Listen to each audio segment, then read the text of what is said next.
truth, logic, common sense, that gut feeling, and yes, even a little psychoanalysis, as we are once again together, you and I, to discuss many things on a Tuesday. I want to apologize to all of y'all for not getting with you yesterday, but if the truth be known, KJ had the SEC championship over the weekend.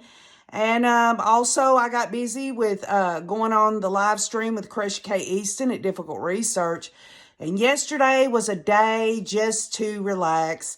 So I wanted to get with y'all today. We're going to discuss some, I guess what you call updates on this channel, like kind of like house cleaning stuff.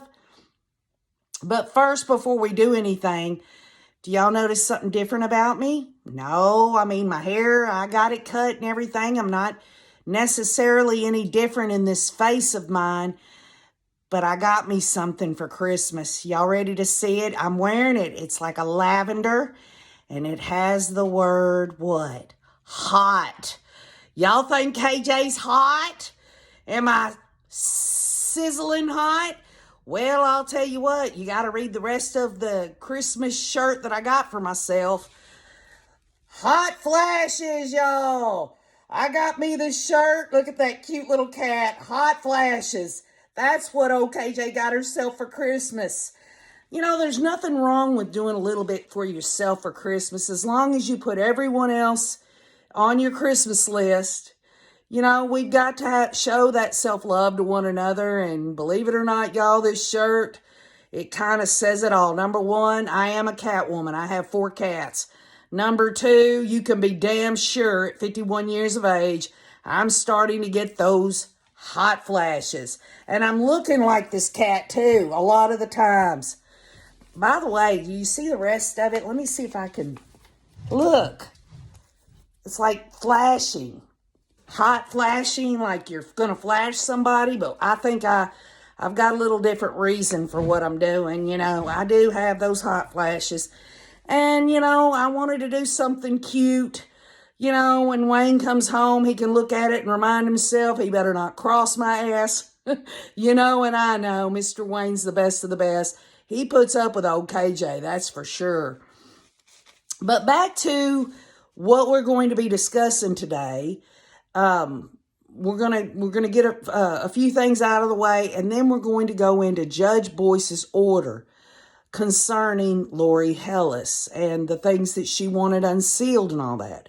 A while back, I think I made myself very clear what I thought of Lori Hellis, and I'm not going to go down that road this time. I'm going to try to be as, you know, neutral about it.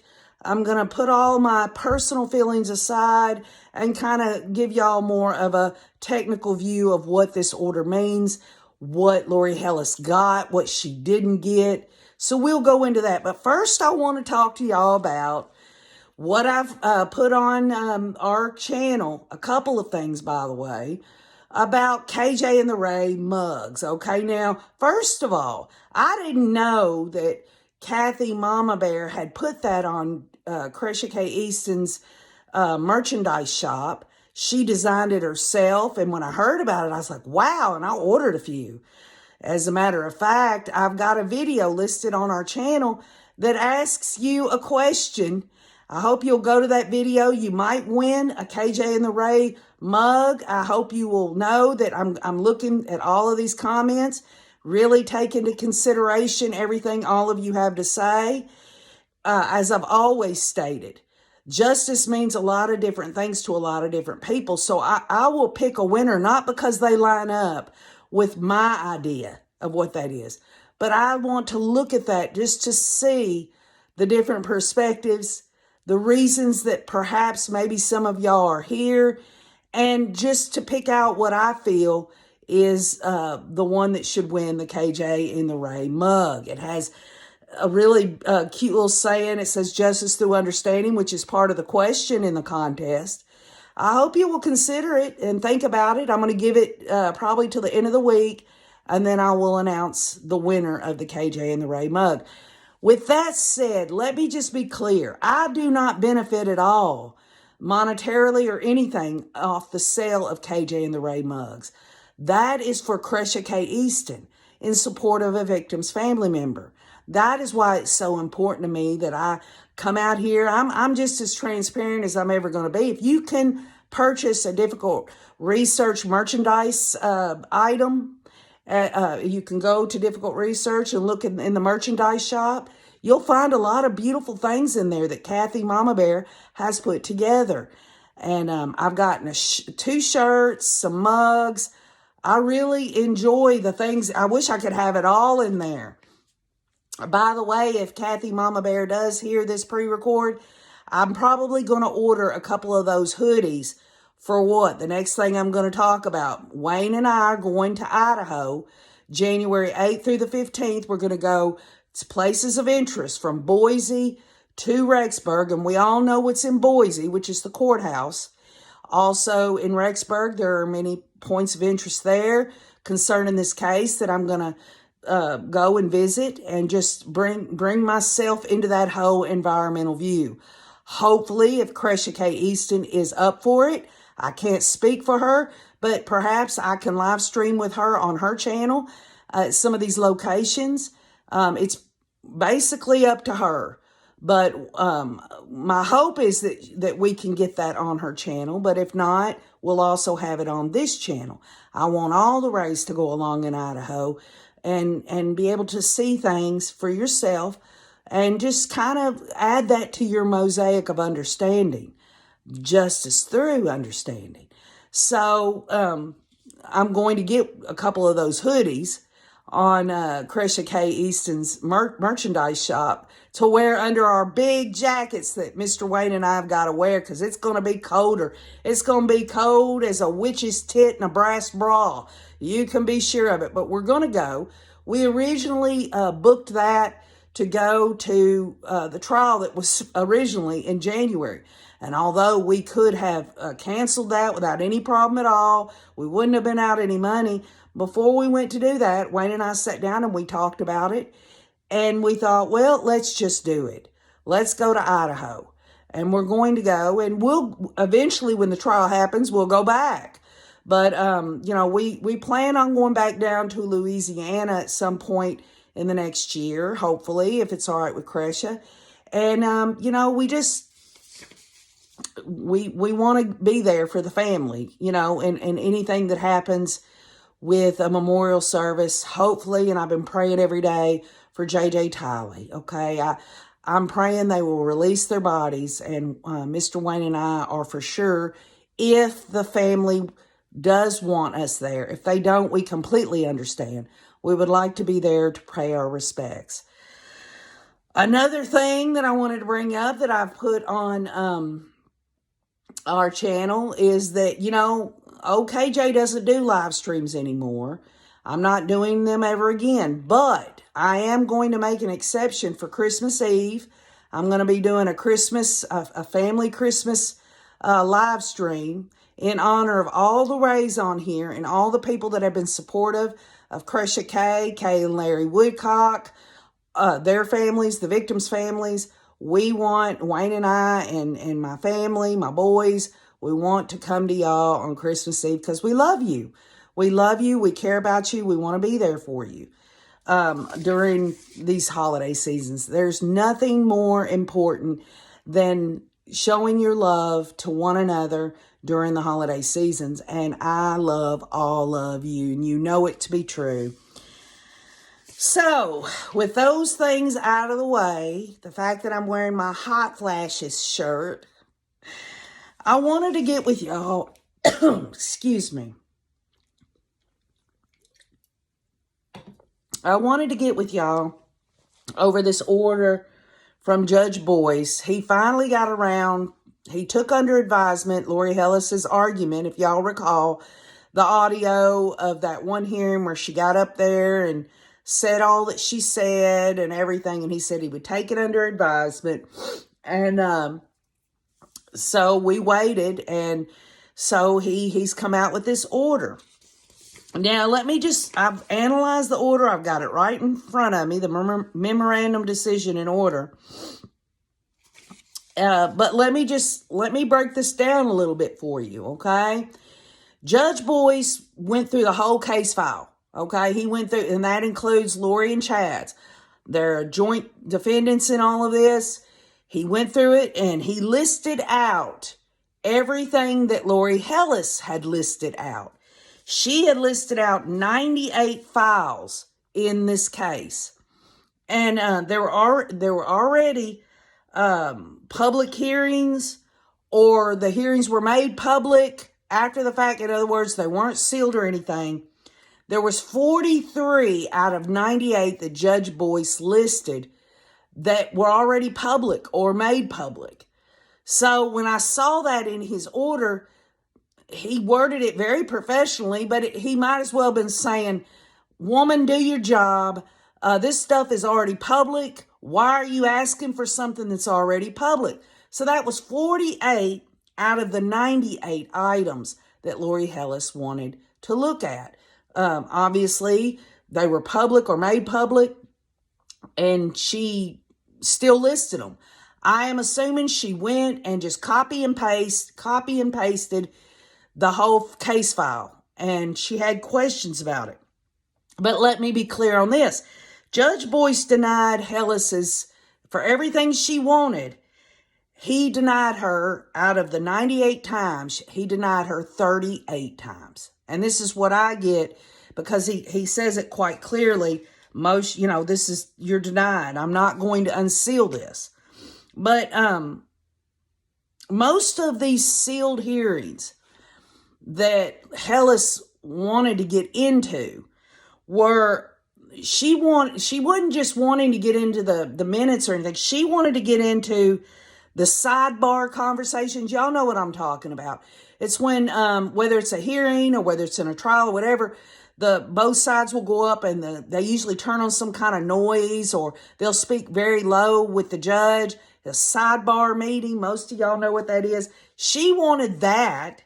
She wanted the video conferences. Remember the breakout rooms that we weren't privy to?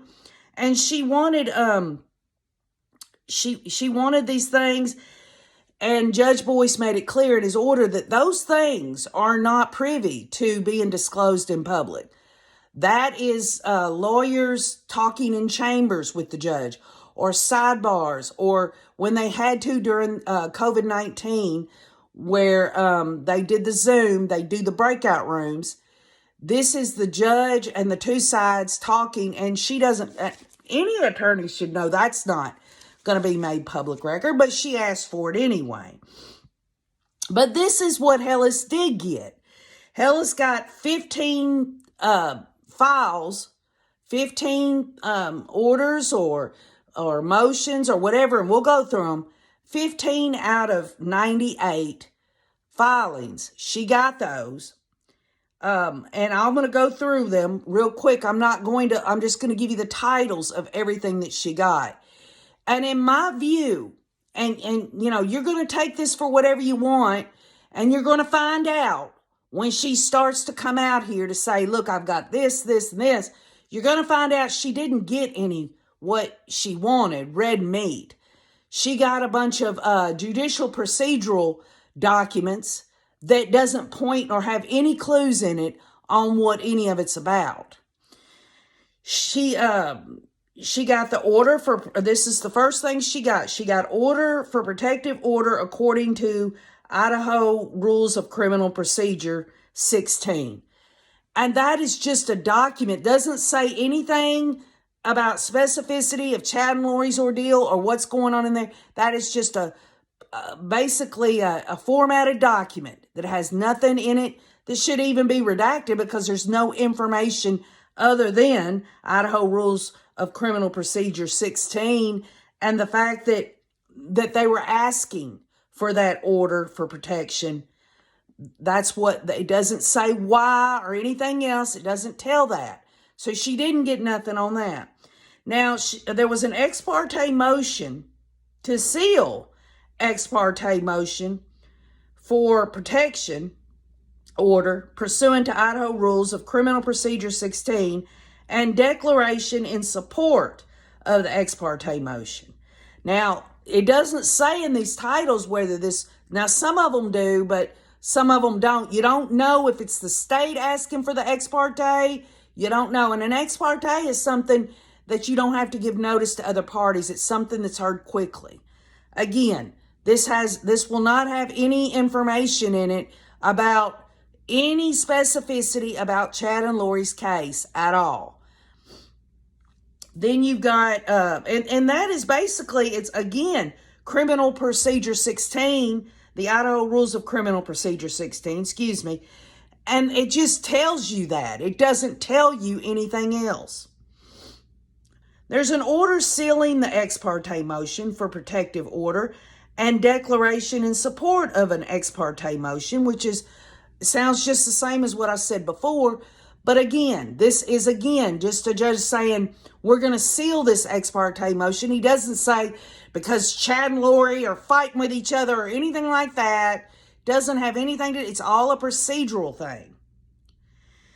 There's also an objection to a protective order that was under seal. And I don't know if this was the objection of the state or the defense. It's not said in the order. But again, the only thing that could really be said in that, we object under whatever procedural rules because of this. This doesn't have nothing, again, to do with the specificity of Chad and Lori's case. This is stuff that perhaps, what I've read thus far, Miss Hellis can read those and understand the Idaho process and the Idaho criminal rules and all of that, the civil procedure and all that. This might be a good lesson for Miss Hellis. There's another thing that she got. Motion to oppose the use and motion to preserve fingerprint samples under seal. And we know where this went. Y'all remember when there was an original thing that did come out publicly. Then they went, remember it was over the tool, the shovel and all this and that. Well, the state they didn't want any of this being shown because, number one, Lori was incompetent at the time. And because she was incompetent, she didn't have a say-so on any of that DNA evidence or anything. Remember, down the road, the state and Chad's attorney stipulated so that Chad basically didn't have to show up at a hearing. Again, this has no new news. This has nothing that you can put in a book to make money. And then there was an order that she got to see. This was filed under seal by a clerical error. So the judge was looking at these whole files and he realizes there were things in there. There are a couple of things that he said this shouldn't have been sealed, but it was a clerical error. And he allows her to see that. And it's nothing. It's just an order. It doesn't say what the order is. But again, think about it like this. The judge is an administrator of justice. He's not going to talk specificity about the evidence in the case or anything like that. He's an administrator.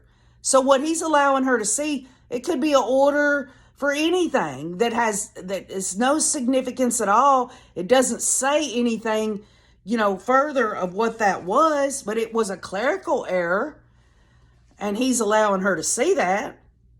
Now, the only one of these 15, and I'm going down all these that Lori Hellis got, was the motion hearing that was sealed. It was court minutes on August 30th of 2021.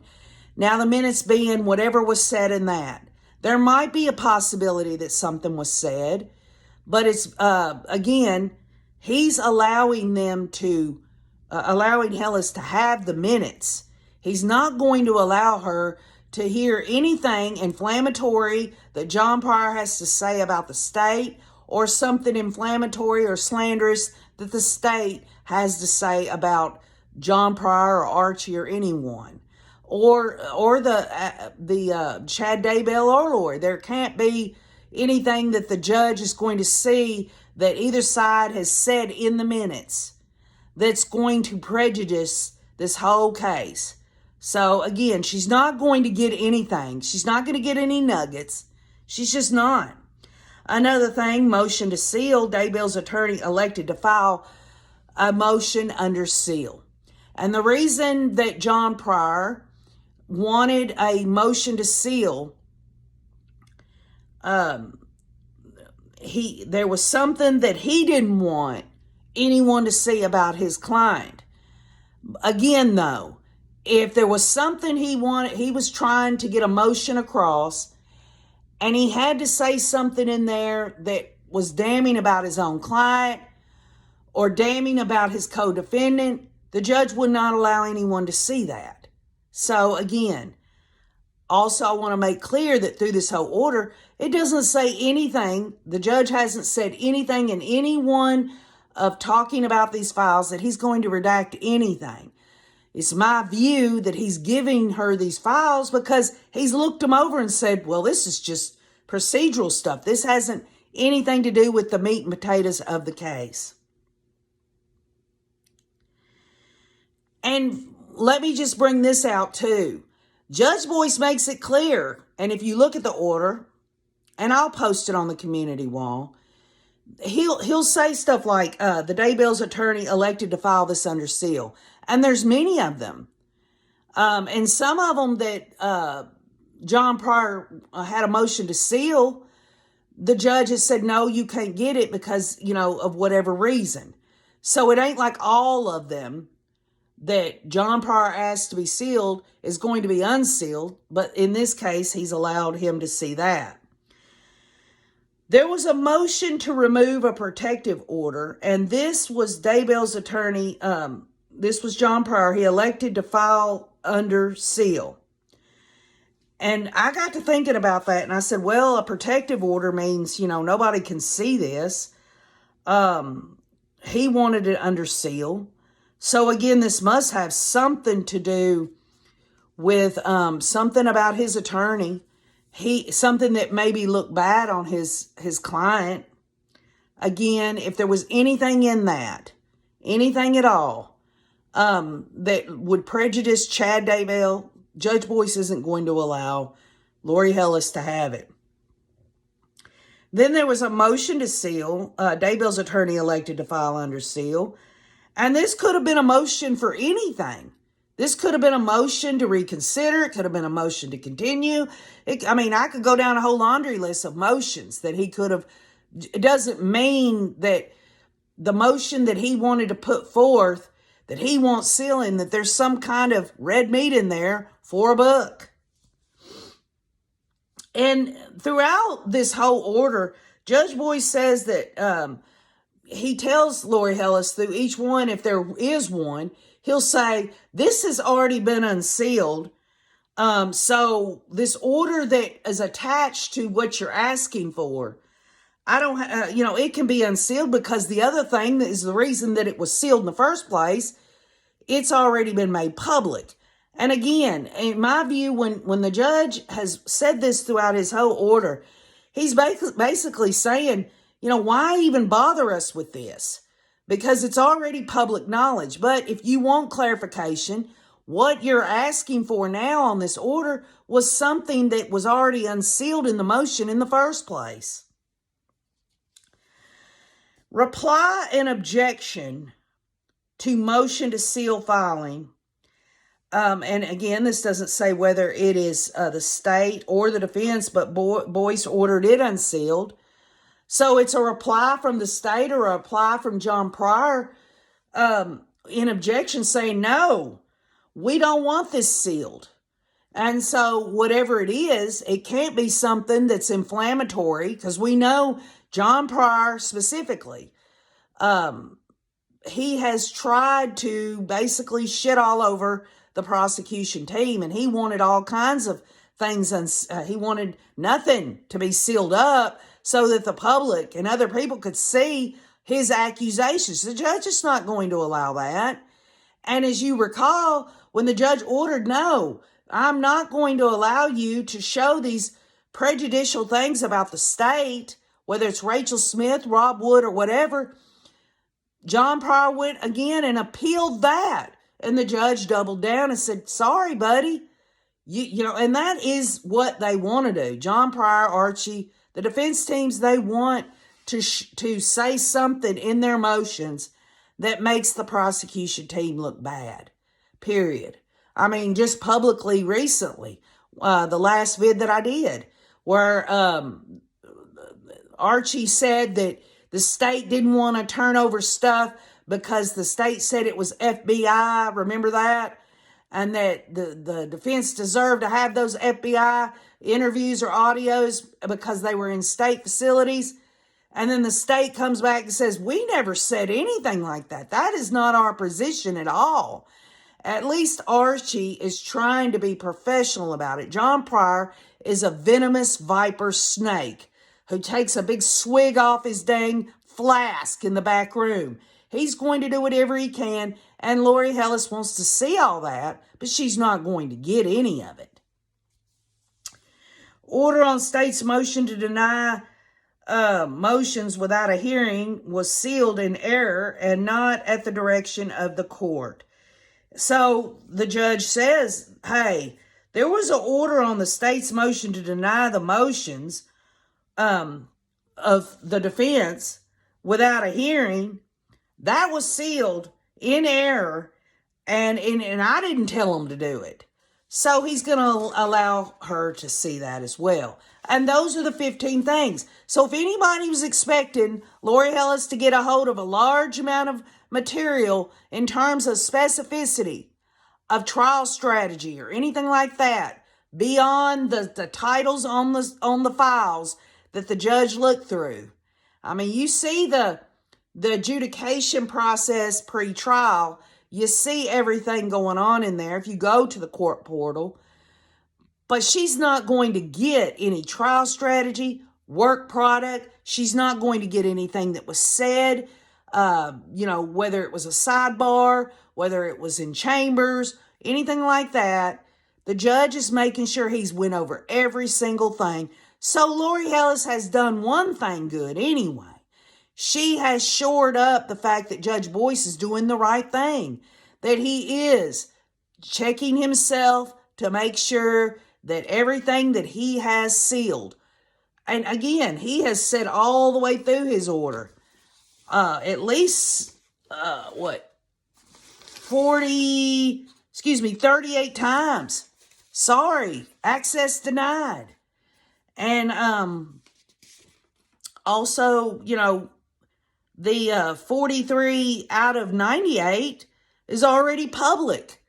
So, and then it's kind of funny though, really. I'll give you a couple examples in this order that I thought was interesting.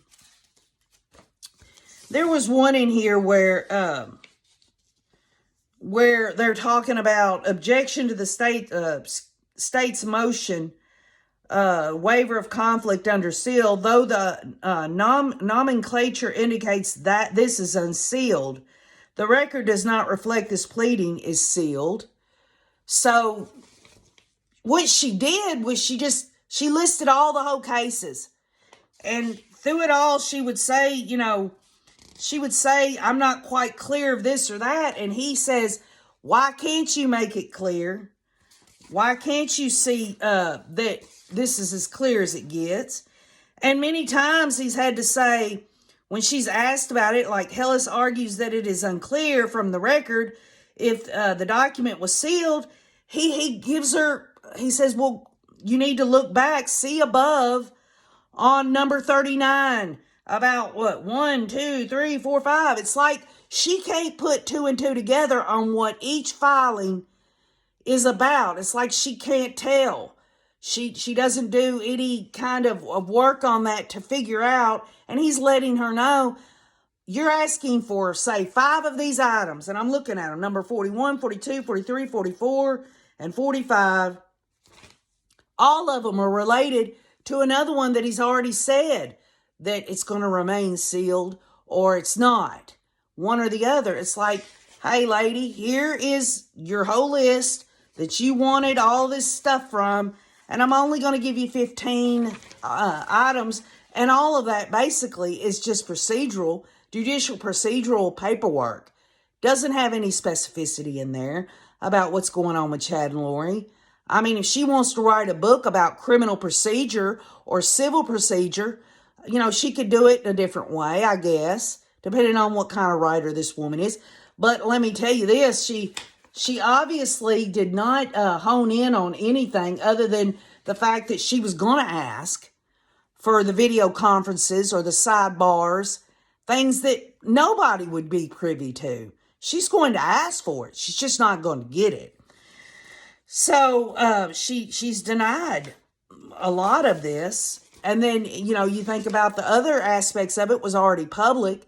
She only gets 15 out of the 98, and every one of those, y'all, I've Googled everyone under Idaho law. It's just procedural paperwork. So if in fact any of y'all here, and I venture to guess, how about that? I'm just going to give a good theory out here, that someone is going to make more out of something and give more of just an opinion instead of really stating facts in a document. Yeah, I guess you can look to Hellas for that, because if she's trying to say she's learned anything about Chad and Lori and the strategy, work product of the state or the defense, the bottom line is she ain't got shit. It's just the way it is. I mean, I don't know how any other way to present it than his order, Judge Boyce's order, has went line item by line item. He's explained to her when she didn't understand. He's let her know, basically, that she ain't done, she hadn't looked to see if any of this was public, because a lot of it was. And she made it out to be like this is way more than what I'm normally used to. Well, again, he's made it very clear on the whole case file that a lot of it was already public that she's saying wasn't made public. So again, that's shitting on the integrity of this case, in my view. And the way she went about it, to me, is Neanderthal and quite unprofessional. But I guess she wants to make sure her name is in this high-profile case. She got it. Whether she's going to make money off this book, I don't know. That's her deal. She has a right to do whatever she wants to do. But I hope people are not foolish enough to just believe what she says she got out of those 15 items. Because I'm telling you right now, if any one of y'all hear anything of the 15 items I know for a fact she got from all that, and y'all get something more than what I've seen in it, I'd like for her to show us the proof. Not any kind of healthy inference of what she thinks it is. No guessing, no this or that. We're talking about factual stuff. She's getting nothing. And Judge Boyce has put her in her place. I'm very proud of the job that Judge Boyce has done. Not only has he set her straight, let her know that, she's only going to get what she's going to get, because he doesn't see a problem with it. She's not going to get everything else that she wanted. And, he's doing his job as an administrator. And, it is what it is. So anyway, I just thought I'd get with y'all. I've got, 33 minutes in here. Leave your comments. Let me know what you think of Judge Boyce's order. Some of y'all are like, well, I don't get into that legalese. I don't know what any of that's like foreign language to me. But if I put the filing on the order on the community wall, it reads quite clearly. I mean, you can, if you don't understand a word or something, you can Google it. I'm always for us all learning a little bit more. I mean, if y'all think I'm smart, you're wrong. I've used a little common sense. I've been wrong many times, but I'm not wrong about this. Lori Hellas does not have any red meat for her book. And she went through all of that. And she doesn't get it. And we'll just see how it goes from there. What in fact she's going to do to promote her little 15 items that are just procedural documents, basically, with no specificity of Chad and Lori. I can't stress that enough. You'll see. You'll see what I'm talking about. Let's see how much she comes out with, I got breaking news. Or, she might even go on further to say, well, I would share these things that I got, but I got to put it in my book, and you'll just have to wait when you buy the book. Give me a break, y'all. I'm telling you, it's not worth it. It's just not worth it. So leave your comments. I love you all. I'm going to go back to my hot flashes. I'm going to be working on some other material. We're going to get back to aggravating factors and the death penalty. I'm going to pick up steam this week, get with y'all a little bit longer. Again, this is a shorter video, but with that said, keep on looking.